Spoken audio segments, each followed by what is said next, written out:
Welcome my dear students. ਇਸ videos ਨੂੰ ਧਿਆਨ ਨਾਲ ਦੇਖੋ, ਲਾਈਕ ਕਰੋ, ਸ਼ੇਅਰ ਕਰੋ ਆਪਣੇ ਫਰੈਂਡਸ ਦੇ ਨਾਲ। ਪਿਆਰੇ ਬੱਚਿਓ, ਅੱਜ ਆਪਾਂ 3.2 ਐਕਸਰਸਾਈਜ਼ ਦਾ 4th ਕੁਐਸਚਨ ਕਰਨ ਜਾ ਰਹੇ ਹਾਂ। ਦੇਖੋ ਬੇਟਾ ਜੀ, 4th question, which of the following pairs of linear equations are consistent, inconsistent, if consistent, obtain the solutions graphically। ਆਪਾਂ ਨੇ ਬੇਟਾ ਜੀ ਪਹਿਲਾਂ ਚੈੱਕ ਕਰਨਾ ਆ ਵੀ ਕੰਸਿਸਟੈਂਟ ਮਤਲਬ ਸੰਗਤ ਹੱਲ ਨੇ, ਇਨਕੰਸਿਸਟੈਂਟ ਅਸੰਗਤ ਹੱਲ ਨੇ। ਜਿਹੜੇ ਕੰਸਿਸਟੈਂਟ ਸੋਲੂਸ਼ਨਸ ਨੇ, ਸੰਗਤ ਨੇ, ਉਹਨਾਂ ਦਾ ਆਪਾਂ ਗ੍ਰਾਫ ਪਲਾਟ ਕਰਨਾ। ਠੀਕ ਹੈ ਬੇਟਾ ਜੀ। ਆ ਦੇਖੋ ਫਸਟ ਕੁਐਸਚਨ ਹੈ ਬੇਟਾ ਜੀ ਆਪਣੇ ਕੋਲ x plus y is equal to 5, 2x plus 2y is equal to 10। ਦੇਖੋ ਬੇਟਾ ਜੀ, ਆਪਾਂ ਇਹਨੂੰ ਪਲਾਟ ਕਰਦੇ ਹਾਂ ਫਸਟ ਕੁਐਸਚਨ ਨੂੰ।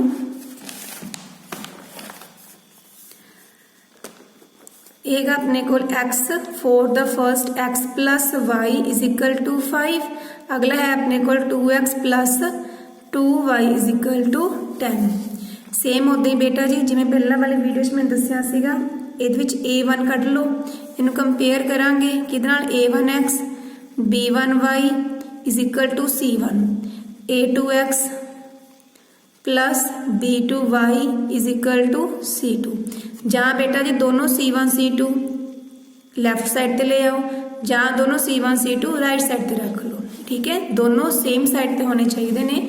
ਇਹ 'ਚ ਦੇਖੋ ਬੇਟਾ ਜੀ a1 ਕਿੰਨਾ ਆਪਣੇ ਕੋਲ 1 x ਦਾ ਕੋਫੀਸ਼ੀਐਂਟ, b1 ਕਿੰਨਾ ਆਪਣੇ ਕੋਲ 1, c1 ਕਿੰਨਾ ਆਪਣੇ ਕੋਲ 5। ਇੱਦਾਂ ਬੇਟਾ ਜੀ a2 ਕਿੰਨਾ ਆਪਣੇ ਕੋਲ 2, b2 ਕਿੰਨਾ ਬੇਟਾ ਜੀ ਆਪਣੇ ਕੋਲ 2, c2 ਕਿੰਨਾ ਬੇਟਾ ਜੀ ਆਪਣੇ ਕੋਲ 10। ਠੀਕ ਹੈ ਬੇਟਾ ਜੀ, a1 by a2 ਕਿੰਨਾ ਬਣ ਗਿਆ ਆਪਣੇ ਕੋਲ 1/2, b1 by b2 ਇਹ ਵੀ ਕਿੰਨਾ ਬਣ ਗਿਆ 1/2, c1 by c2 ਇਹ ਕਿੰਨਾ ਬਣ ਗਿਆ ਆਪਣੇ ਕੋਲ 5/10। ਇਹ ਵੀ ਕਿੰਨਾ ਆ ਗਿਆ ਬੇਟਾ ਜੀ 1/2। ਇਹਦਾ ਮਤਲਬ a1 by a2 is equal to b1 by b2 is equal to c1 by c2। ਤਾਂ ਕਿੰਨੇ ਕੀ ਆਨਸਰ ਆ ਗਏ ਬੇਟਾ ਜੀ ਆਪਣੇ ਕੋਲ ਇਹਦਾ ਕੰਸਿਸਟੈਂਟ, ਕਿਉਂਕਿ ਤਿੰਨੋਂ ਰੇਸ਼ੀਓਜ਼ ਇਕੁਅਲ ਆ ਗਈਆਂ, ਸੰਗਤ ਹੱਲ ਆ ਗਏ। ਹੁਣ ਆਪਾਂ ਇਹਦਾ ਕੀ ਕਰਾਂਗੇ, ਗ੍ਰਾਫ ਪਲਾਟ ਕਰਾਂਗੇ। ਜੇ ਮੈਂ ਤੁਹਾਨੂੰ ਪਹਿਲਾਂ ਸਮਝਾਇਆ ਸੀਗਾ, ਇੱਕ ਵਾਰ ਪੁੱਟ ਕਰ ਦਿੰਦੇ ਆਪਾਂ x0 ਇੱਕ ਵਾਰ y0। ਆਪਾਂ ਦੋਨੋਂ ਇਕੁਏਸ਼ਨਸ ਲੈ ਲਈਆਂ 2x plus 2y is equal to 10। ਇੱਕ ਵਾਰ ਲੈ ਲਿਆ ਆਪਾਂ light x is equal to 0, 0 plus y is equal to 5, y the value ਕਿੰਨੀ ਆ ਗਈ ਬੇਟਾ ਜੀ 5। ਇੱਕ ਵਾਰ ਬੇਟਾ ਜੀ ਆਪਾਂ ਨੇ y is equal to 0 ਲੈ ਲਿਆ, x plus 0 is equal to 5, x the value ਕਿੰਨੀ ਆ ਗਈ ਬੇਟਾ ਜੀ ਆਪਣੇ ਕੋਲ 5। ਇਹਦਾ ਬਾਕਸ ਬਣ ਗਿਆ ਆਪਣੇ ਕੋਲ। ਜਦੋਂ x0 ਪੁੱਟ ਕੀਤਾ y5 ਆ ਗਿਆ, ਜਦੋਂ y0 ਪੁੱਟ ਕੀਤਾ x5 ਆ ਗਿਆ। ਇੱਦਾਂ ਇਹ 'ਚ ਪੁੱਟ ਕਰੋ ਬੇਟਾ ਜੀ, ਇੱਕ ਵਾਰ x0, ਜਦੋਂ x0 ਪੁੱਟ ਕਰਾਂਗੇ ਆਹ ਟਰਮ 0 ਬਣ ਗਈ, 0 plus 2y is equal to 10, 2y is equal to 10, y the value ਕਿੰਨੀ ਆ ਗਈ 10/2, y ਕਿੰਨਾ ਆ ਗਿਆ ਬੇਟਾ ਜੀ ਆਪਣੇ ਕੋਲ 5। ਠੀਕ ਹੈ ਜੀ, ਇੱਕ ਵਾਰ ਪੁੱਟ ਕਰਾਂਗੇ light y is equal to 0, ਇਹ ਬਣ ਗਿਆ 2x, ਹੁਣ ਆਹ ਟਰਮ 0 ਬਣ ਗਈ is equal to 10, 2x ਕਿੰਨਾ ਆ ਗਿਆ ਆਪਣੇ ਕੋਲ 10, x ਦੀ ਵੈਲਿਊ ਕਿੰਨੀ ਆ ਗਈ 10/2, 5। ਠੀਕ ਹੈ ਬੇਟਾ ਜੀ, ਹੁਣ ਇਹਦਾ ਬਾਕਸ ਡਰਾ ਕਰ ਲਾਂਗੇ ਆਪਾਂ x y। ਜਦੋਂ x0 ਪੁੱਟ ਕੀਤਾ y 5 ਆ ਗਿਆ, ਜਦੋਂ y0 ਪੁੱਟ ਕੀਤਾ x ਦੀ ਵੈਲਿਊ 5 ਆ ਗਈ। ਹੁਣ ਇਹਨੂੰ ਆਪਾਂ ਗ੍ਰਾਫ ਤੇ ਪਲਾਟ ਕਰਾਂਗੇ। ਤਾਂ ਗ੍ਰਾਫ ਦੇਖੋ ਬੇਟਾ ਜੀ, ਆਪਣੇ ਕੋਲ x ਕਿੰਨਾ ਸੀਗਾ 0, y ਕਿੰਨਾ ਸੀਗਾ 5। ਆਹ ਵਾਲਾ ਪੁਆਇੰਟ ਆ ਗਿਆ x0 y 5, x0 y 5। ਠੀਕ ਹੈ ਬੇਟਾ ਜੀ, ਅਗਲਾ ਹੈਗਾ x5 y 0, x5 y 0 ਆਹ ਵਾਲਾ ਪੁਆਇੰਟ ਆ ਗਿਆ x5 y 0। ਠੀਕ ਹੈ ਬੇਟਾ ਜੀ, ਹੁਣ ਤੁਸੀਂ ਸਕੇਲ ਦੇ ਨਾਲ ਇਹਨਾਂ ਦੋਨਾਂ ਪੁਆਇੰਟਸ ਨੂੰ ਡਰਾ ਕਰ ਦੇਣਾ ਹੈ, ਜੁਆਇਨ ਕਰ ਦੇਣਾ ਆ। ਆ ਦੇਖੋ ਬੇਟਾ ਜੀ, ਇਹਨੂੰ ਤੁਸੀਂ ਜੁਆਇਨ ਕਰ ਦਿਓ ਦੋਨੋਂ ਪੁਆਇੰਟਸ ਨੂੰ। ਠੀਕ ਹੈ, ਇਹ ਕਿਸ ਲਾਈਨ ਦਾ ਗ੍ਰਾਫ ਸੀ ਬੇਟਾ ਜੀ, ਇਹ ਸੀਗਾ ਆਪਣੇ ਕੋਲ x plus y is equal to 5। ਠੀਕ ਹੈ ਬੇਟਾ ਜੀ, ਹੁਣ ਦੂਸਰੀ ਲਾਈਨ ਦੇਖੋ, ਉਹਦੇ ਵੀ ਹੀ ਪੁਆਇੰਟਸ ਨੇ x0 y 5। ਠੀਕ ਹੈ ਜੀ, ਇਹਨੂੰ ਦੁਬਾਰਾ ਸਰਕਲ ਕਰ ਦਾਂਗੇ x5 y0, ਇਹਨੂੰ ਹੀ ਆਪਾਂ ਦੁਬਾਰੇ ਸਰਕਲ ਕਰ ਦਾਂਗੇ। ਜੁਆਇਨ ਕੀਤਾ ਆਪਣੇ ਕੋਲ ਉਹੀ ਲਾਈਨ ਬਣ ਗਈ, ਇਹਨੂੰ ਆਪਾਂ ਡਬਲ ਐਰੋ ਨਾਲ ਸ਼ੋ ਕਰ ਦਾਂਗੇ।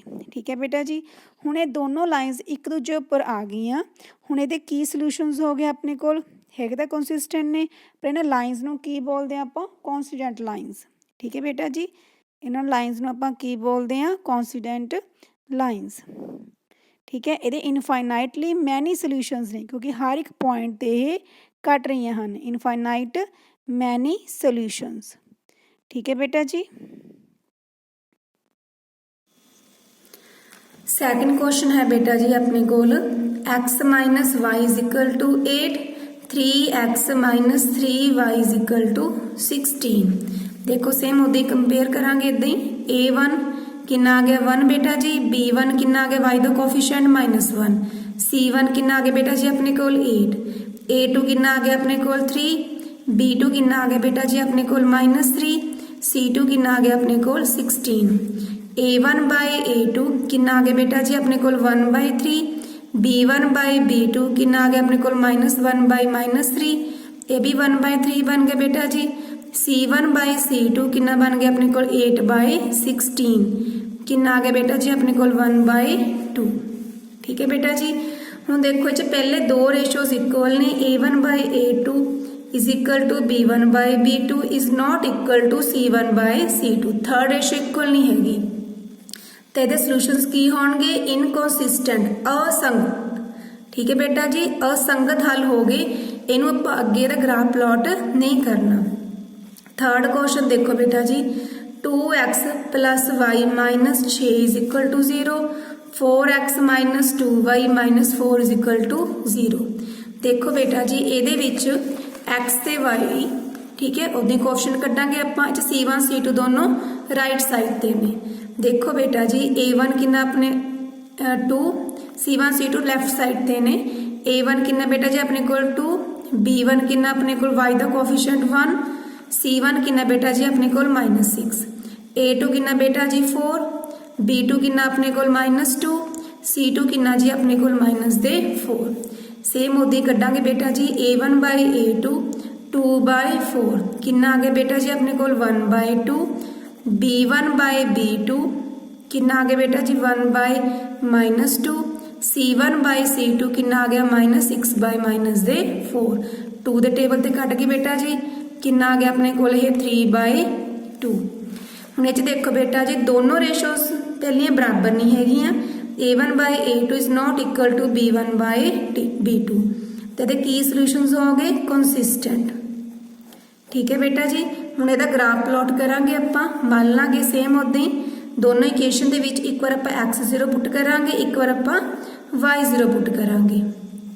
ਦੇਖੋ ਬੇਟਾ ਜੀ ਪਹਿਲਾਂ ਮੈंने x0 ਪੁੱਟ ਕੀਤਾ, light x is equal to 0, ਆਹ ਟਰਮ 0 ਬਣ ਗਈ, 0 plus y minus 6 is equal to 0, -6 ਇੱਧਰ ਆ ਕੇ ਪਲੱਸ ਦੇ 6 ਬਣ ਗਏ। let y is equal to 0, 2x plus 0 minus 6 is equal to 0, 2x minus ਦੇ 6 ਪਲੱਸ ਦੇ 6 ਬਣ ਗਏ। x ਕਿੰਨਾ ਆ ਗਿਆ ਬੇਟਾ ਜੀ 6/2, x ਦੀ ਵੈਲਿਊ ਕਿੰਨੀ ਆ ਗਈ ਬੇਟਾ ਜੀ ਆਪਣੇ ਕੋਲ 3। ਹੁਣ ਆਪਾਂ ਇਹਦਾ ਬਾਕਸ ਤਿਆਰ ਕਰ ਲਾਂਗੇ x y। ਜਦੋਂ x0 ਪੁੱਟ ਕੀਤਾ y ਕਿੰਨਾ ਆ ਗਿਆ 6, ਜਦੋਂ y0 ਪੁੱਟ ਕੀਤਾ x ਦੀ ਵੈਲਿਊ ਕਿੰਨੀ ਆ ਗਈ ਆਪਣੇ ਕੋਲ 3। ਹੁਣ ਦੇਖੋ ਬੇਟਾ ਜੀ ਇਹਦੇ ਵਿੱਚ light x is equal to 0, ਜਦੋਂ x0 ਪੁੱਟ ਕੀਤਾ ਆਹ ਟਰਮ 0 ਬਣ ਗਈ, 0 - 2y - 4 is equal to 0, -2y is equal to 4, y the value ਕਿੰਨੀ ਆ ਗਈ 4/-2। ਬੇਟਾ ਜੀ y ਦੀ ਵੈਲਿਊ ਕਿੰਨੀ ਆ ਗਈ ਆਪਣੇ ਕੋਲ -2। ਇੱਕ ਵਾਰ ਆਪਾਂ ਨੇ y0 ਪੁੱਟ ਕੀਤਾ, ਜਦੋਂ y0 ਪੁੱਟ ਕੀਤਾ 4x, ਆਹ ਟਰਮ ਆਪਣੇ ਕੋਲ 0 ਬਣ ਗਈ, -4 is equal to 0, 4x - 4 ਇੱਧਰ ਪਲੱਸ ਦੇ 4 ਬਣ ਗਏ। ਤੇ ਬੇਟਾ ਜੀ x ਦੀ ਵੈਲਿਊ ਕਿੰਨੀ ਆ ਗਈ 4/4 1। ਠੀਕ ਹੈ ਜੀ। ਇਹਦਾ ਇੱਧਰ ਆਪਣੇ ਕੋਲ ਬਾਕਸ ਬਣ ਗਿਆ xy। ਜਦੋਂ x0 ਪੁੱਟ ਕੀਤਾ y2 ਆ ਗਿਆ, ਜਦੋਂ y0 ਪੁੱਟ ਕੀਤਾ x ਦੀ ਵੈਲਿਊ 1 ਆ ਗਈ। ਹੁਣ ਆਪਾਂ ਬੇਟਾ ਜੀ ਦਾ ਗ੍ਰਾਫ ਪਲਾਟ ਕਰਾਂਗੇ। ਇਸ ਦਾ ਗ੍ਰਾਫ ਦੇਖੋ ਬੇਟਾ ਜੀ x0 y6, x0 y6, ਆਹ ਵਾਲਾ ਪੁਆਇੰਟ ਆ ਗਿਆ x0 y6। ਅੱਗੇਗਾ ਆਪਣੇ ਕੋਲ x3 y0, ਉਹ ਆਹ ਵਾਲਾ ਪੁਆਇੰਟ ਆ ਗਿਆ ਬੇਟਾ ਜੀ। ਫਿਰ ਤੁਸੀਂ ਇਹਨਾਂ ਦੋਨੋਂ ਪੁਆਇੰਟਸ ਨੂੰ ਸਕੇਲ ਦੇ ਨਾਲ ਜੁਆਇਨ ਕਰ ਲਓ।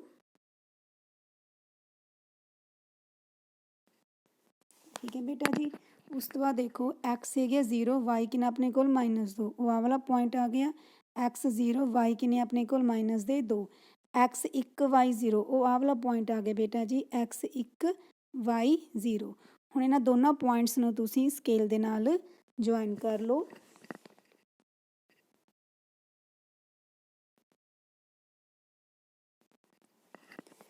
ਠੀਕ ਹੈ ਬੇਟਾ ਜੀ, ਇਹ ਦੋਨੋਂ ਲਾਈਨਸ ਆਪਸ 'ਚ ਕੱਟਦੀਆਂ ਨੇ, ਇੰਟਰਸੈਕਟਿੰਗ ਲਾਈਨਸ ਨੇ। ਤਾਂ ਗ੍ਰਾਫ ਦੇ ਉੱਪਰ ਇਹਦੇ ਸੋਲਿਊਸ਼ਨਸ ਆਉਣਗੇ, ਜਿੱਥੇ ਇਹ ਕੱਟੀਆਂ ਨੇ ਠੀਕ ਹੈ ਉਸ ਪੁਆਇੰਟ ਤੋਂ ਤੁਸੀਂ ਨੀਚੇ ਪਰਪੈਂਡੀਕੂਲਰ ਲਾਈਨ ਡਰਾ ਕਰ ਲਓ ਐਕਸ ਐਕਸਿਸ 'ਤੇ ਬੇਟਾ ਜੀ। ਉਸ ਪੁਆਇੰਟ ਤੋਂ ਤੁਸੀਂ ਵਾਈ ਐਕਸਿਸ 'ਤੇ ਪਰਪੈਂਡੀਕੂਲਰ ਲਾਈਨ ਡਰਾ ਕਰ ਲਓ। ਤੁਸੀਂ ਨੋਟ ਕਰੋਗੇ ਤੁਹਾਡੀ ਐਕਸ ਦੀ ਵੈਲਿਊ ਕਿੰਨੀ ਆ ਜਾਏਗੀ 2, ਵਾਈ ਦੀ ਵੈਲਿਊ ਵੀ ਕਿੰਨੀ ਆ ਜਾਏਗੀ ਤੁਹਾਡੇ ਕੋਲ 2। ਇਹਦਾ ਆਂਸਰ ਆ ਗਿਆ x2 y2। फोर्थ क्वेश्चन है बेटा जी अपने कोल 2x minus 2y minus 2 is equal to 0, 4x minus 4y minus 5 is equal to 0। देखो बेटा जी a1 किन्ना अपने कोल 2, b1 किन्ना अपने कोल माइनस 2, c1 किन्ना अपने कोल माइनस 2, a2 किन्ना अपने कोल 4, b2 किन्ना जी अपने कोल माइनस दे 4 ते c2 किन्ना अपने कोल माइनस दे 5। उदी रेशोस कड्डो a1 बाय a2, ए बन गए बेटा जी 2/4, किन्ना बन गए बेटा जी 1/2, b1 by b2 minus 2 by minus दे 4 किन्ना बन गए बेटा जी अपने कोल 1/2, c1 by c2 minus 2 by minus दे 5 किन्ना बन गया जी अपने कोल 2/5। देखो बेटा जी ये a1 बाय a2 किन्नी से अपने कोल 1/2, b1 by b2 1/2, c1 by c2 2/5। It means पहले दो रेशोस अपने कोल बराबर ने ते थर्ड रेशो अपने कोल इक्वल नहीं हैगी, तो ਇਹਦਾ ਕੀ ਆਨਸਰ ਹੋਣਗੇ ਜੀ ਇਨਕਨਸਿਸਟੈਂਟ। ਇਹਨੂੰ ਆਪਾਂ ਨੂੰ ਗ੍ਰਾਫ ਤੇ ਪਲਾਟ ਕਰਨ ਦੀ ਜ਼ਰੂਰਤ ਨਹੀਂ ਬੇਟਾ ਜੀ। ਇਸ ਐਕਸਰਸਾਈਜ਼ ਦਾ 5th क्वेश्चन देखो बेटा जी, half the perimeter of rectangular garden, कोई गार्डन रैक्टेंगल शेप आ ਉਹਦਾ हाफ पैरीमीटर अद्धा परिमाप आ whose length is 4 more than its breadth, ਜਿਹਦੀ ਲੈਂਥ ਆ width ਨਾਲੋਂ 4 ਮੀਟਰ ਜ਼ਿਆਦਾ ਆ ਠੀਕ ਹੈ is 36 metre. Find the dimensions of the garden, garden dimensions मतलब लेंथ ਤੇ breadth ਆਪਾਂ ਨੇ फाइंड आउट करनी ਆ। देखो whose length is 4 more than its width, ਆਪਾਂ ਕਿਹਨੂੰ ਮੰਨਾਂਗੇ width ਨੂੰ, width ਨਾਲ ਕੰਪੈਰੀਜ਼ਨ ਹੋ ਰਿਹਾ। let width of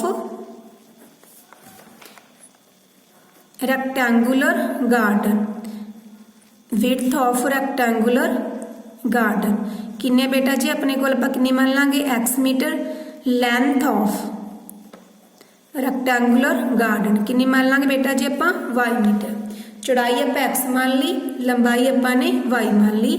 according to question ठीक है ये भी अपन क्या होया whose length is 4 more than its width, ji length आ वो width नालों 4 मीटर ज़्यादा है। इट मीनस y की वैल्यू कितनी आ गई, जिन्नी ये अपने को width सीगी वो तो कितनी ज़्यादा जी 4, तो y की वैल्यू कितनी आ गई अपने को x+4 ठीक है जी, क्योंकि जी लेंथ आ वो width नालों 4 ज़्यादा है। अकॉर्डिंग टू क्वेश्चन अपन तो हाफ द पैरीमीटर, पैरीमीटर दा हाफ, पैरीमीटर दा हाफ किहदे बराबर है बेटा जी 36 दे ठीक है जी। पैरीमीटर का की फार्मूला आंदा 2 length plus breadth by 2 is equal to 36। आ कैंसल आउट हो गया जी।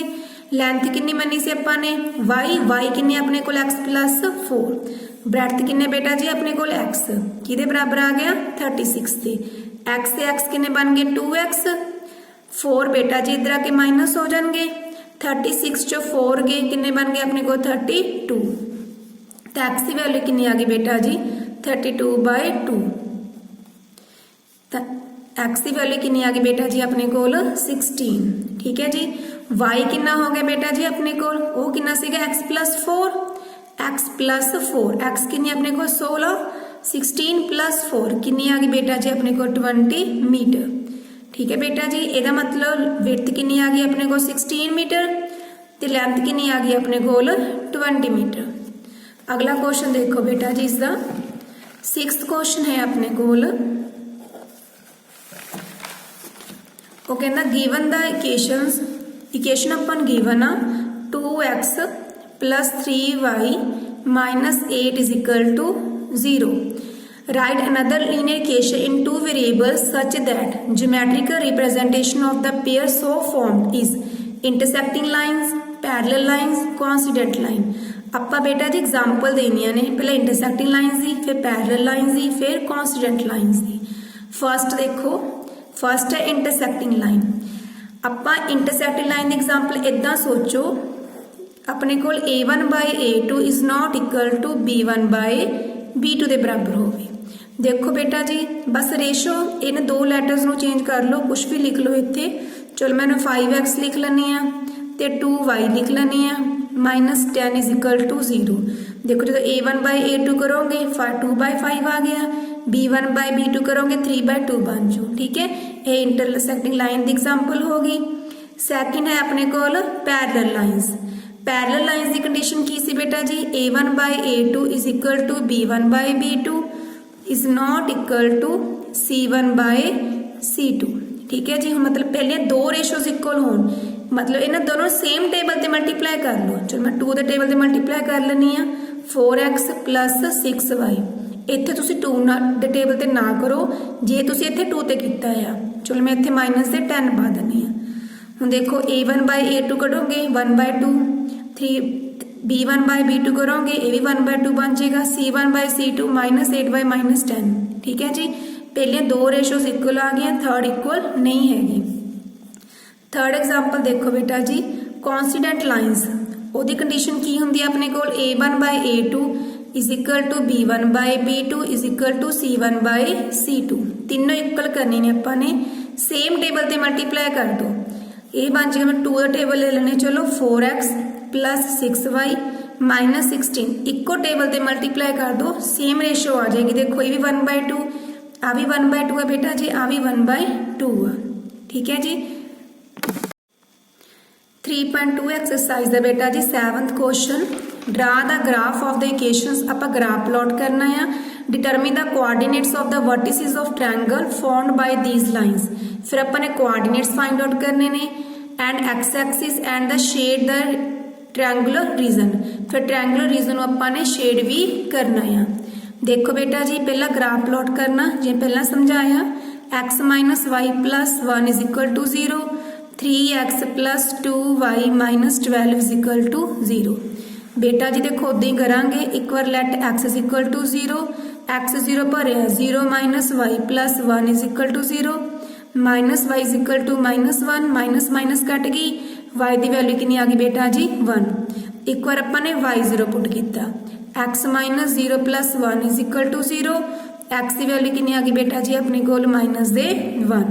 हुण आपां इहदा बॉक्स प्लॉट कर लांगे, जो x0 पुट किया y1 आ गया, जो y0 पुट किया x की वैल्यू -1 आ गई। इदां इधर देखो बेटा जी, let x is equal to 0, आ टर्म 0 बन गई, 0 + 2y - 12 is equal to 0, 2y - 12 बेटा जी इधर आके +12 बन गए, y कितना आ गया 12/2, y की वैल्यू कितनी आ गई बेटा जी अपने को 6।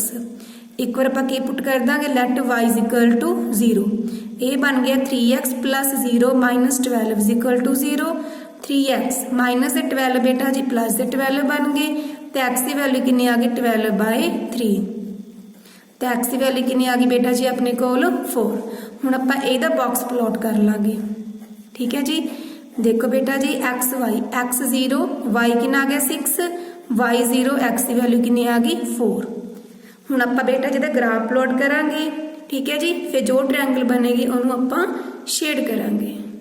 अगला पॉइंट देखो बेटा जी, अगला ग्राफ देखो बेटा जी, x0 y कितना अपने को 1, x0 y 1 आ वाला पॉइंट आ गया बेटा जी, x0 y 1 अगे है x - 1 y 0, x - 1 x है -1 y 0, वो आ वाला पॉइंट आ गया बेटा जी। ठीक है जी, हुण तुसीं इसनूं स्केल दे नाल ज्वाइन कर देना है, स्केल दे नाल ज्वाइन करो बेटा जी, ये तुहाडे कोल इस टाइप की लाइन प्राप्त हो जाएगी। अगला देखो x0 y 6, x0 y 6 आ वाला पॉइंट है बेटा जी, x0 y 6, x4 y 0, x4 y 0, x4 y 0 आ वाला पॉइंट आ गया बेटा जी। हुण तुसीं इसनूं भी स्केल दे नाल ज्वाइन कर देना है। ठीक है बेटा जी। ਹੁਣ ਤੁਹਾਡੇ ਕੋਲ ਇੱਕ ਟ੍ਰਾਇੰਗਲ obtain ਹੋਊਗੀ। ਇੱਕ ਇਹਨੂੰ A ਦਾ ਨਾਮ ਦੇ ਦਿਓ ਕੋਰਨਰ ਨੂੰ, ਇਹਨੂੰ B ਦਾ ਨਾਮ ਦੇ ਦਿੰਦੇ ਆਪਾਂ, ਇਹਨੂੰ C ਦਾ ਨਾਮ ਦੇ ਦਿੰਦੇ ਹਾਂ। ਫਿਰ ਤੁਸੀਂ ਇਸ ਟ੍ਰਾਇੰਗਲ ਨੂੰ ਸ਼ੇਡ ਵੀ ਕਰਨਾ, ਨਾਲੇ ਕੋਰਨਰ ਪੁਆਇੰਟ ਵੀ ਦੱਸਣੇ ਨੇ। B ਦੇਖੋ ਬੇਟਾ ਜੀ ਪਰਪੈਂਡੀਕੁਲਰ ਨੀਚੇ ਨੂੰ ਦੇਖਦੇ ਹਾਂ ਆਪਾਂ, ਤਾਂ ਇਹਦਾ ਪੁਆਇੰਟ ਕਿੰਨਾ ਬਣ ਗਿਆ, x ਕਿੰਨਾ ਬਣ ਗਿਆ 2, y ਕਿੰਨਾ ਬਣ ਗਿਆ ਬੇਟਾ ਜੀ ਆਪਣੇ ਕੋਲ 3। ਠੀਕ ਹੈ ਬੇਟਾ ਜੀ। ਹੁਣ ਕੋਰਨਰ ਪੁਆਇੰਟ ਕਿੰਨੇ ਆ ਗਏ, A ਪੁਆਇੰਟ ਕਿੰਨਾ ਬਣ ਗਿਆ -1 0, B ਪੁਆਇੰਟ ਹੈਗਾ ਬੇਟਾ ਜੀ 2 3। ठीक है बेटा जी। C पॉइंट हैगा अपने कोल 4 0। ठीक है जी। हुण तुसीं इहनूं शेड कर देना आ। हुण तुसीं इहनूं शेड करना बेटा जी। देखो हुण आपां शेड करदे आ। किसी इहनूं कलर किसी भी कलर नाल तुसीं शेड कर सकदे हो। इस ट्रायंगल नूं शेड कर देना है। ठीक है जी। इदां तुसीं ये ग्राफ प्लॉट कर लेना ते अपनी नोटबुक्स पूरियां कर लेनियां हन। थैंक यू बेटा जी।